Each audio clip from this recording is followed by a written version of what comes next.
So here we go. We're gonna try the fake snow melting thing, which I've already done, but I figured let's video this. Why not? Everyone else is. My snow doesn't turn black, nor smells.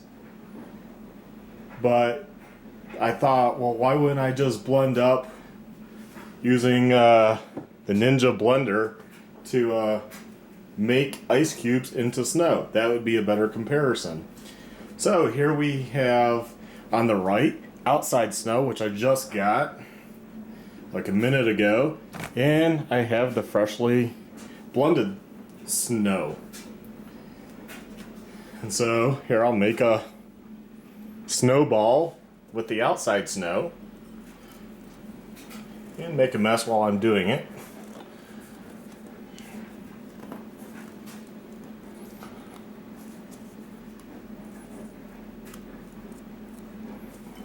Everyone wants a tight snowball. There we go.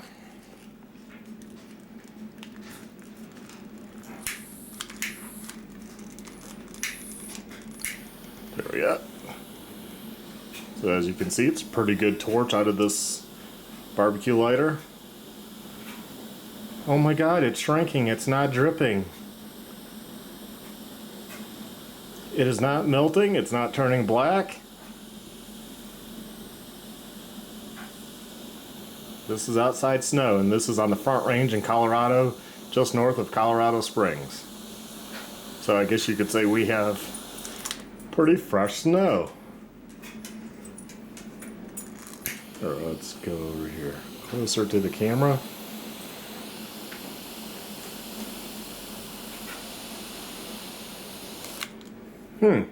Doesn't seem that out of that strange, really. There we go. So, oh, it melted onto itself. Is that really that strange? As you can see, my blended up snow, it's nice and fine. It's just like the getting it out is a little tricky. There we go. So there's a nice good pile. We'll make that into a snowball. One that you would never throw at somebody. It's really compacted, you know, more like ice. And here we go.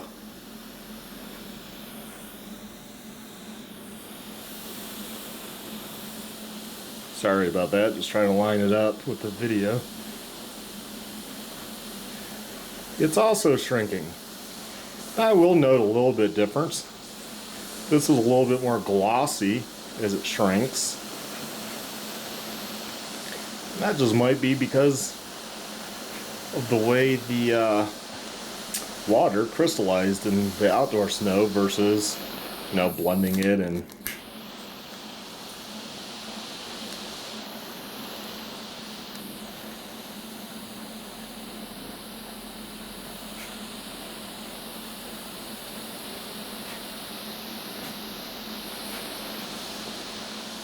wow, it's not turning black either.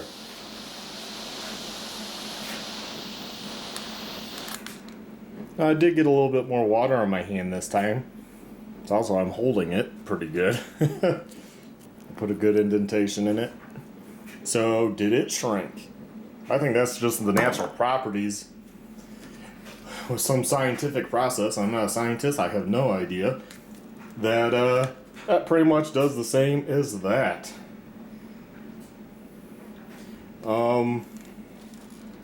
You know, this is outside snow, so difference might be just how it's crystallized for those water particles versus me, you know, blending up an ice chunk and calling it snow. Now, my idea about the whole chemtrail thing, I don't know. I don't wear a tinfoil hat. But one thing we can safely say is most industrial countries are pretty polluted. We have pollution. There's no cities to the west of me close. Salt Lake City is the next. You got Reno and Vegas. Then you got what? San Francisco, LA. To the north, if the weather pattern's coming from the north, I don't know. Idaho doesn't seem like they really have much. No offense to anyone from Idaho, but you get my drift. There's not much up there. So, on the East Coast, have you guys looked at a map? Do you know the geography of the United States? I mean, you got a lot of cities compacted together that have lots of manufacturing, lots of factories polluting, and then you have automobiles and other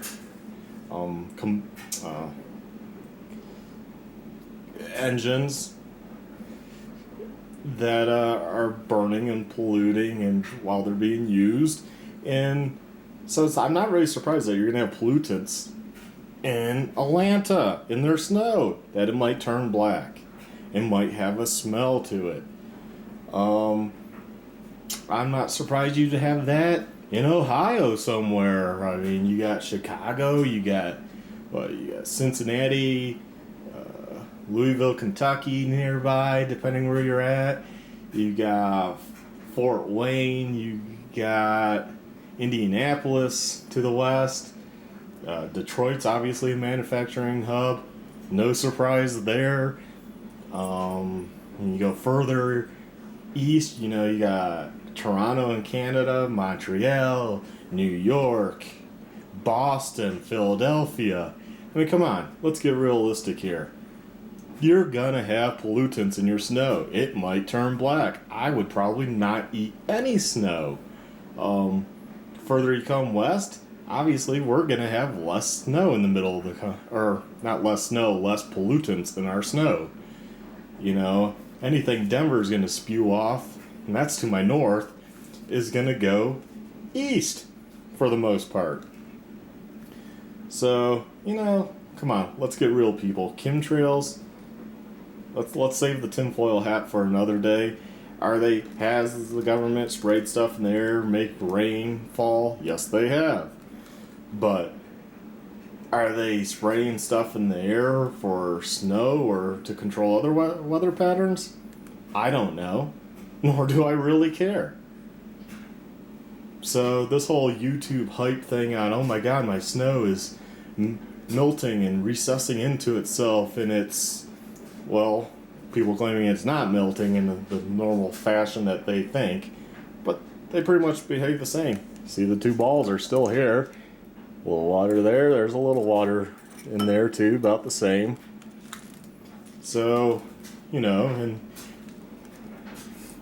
these spots were from me doing that one.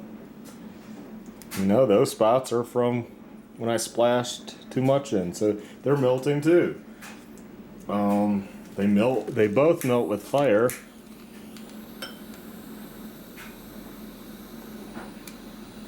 The exact same way.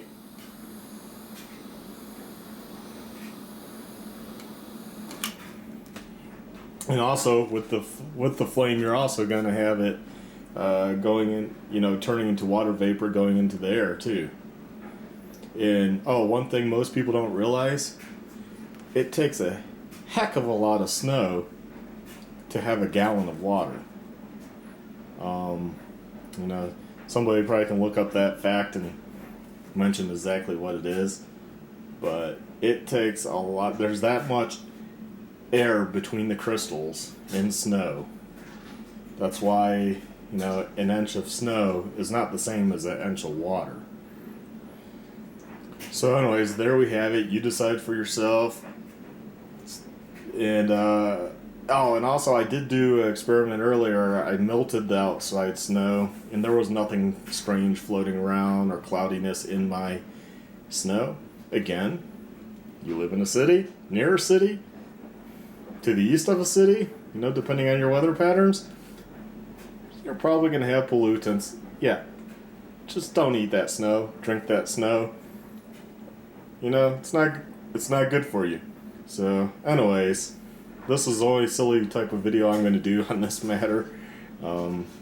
Check out my other ones if you're into riding. But otherwise, have a good day.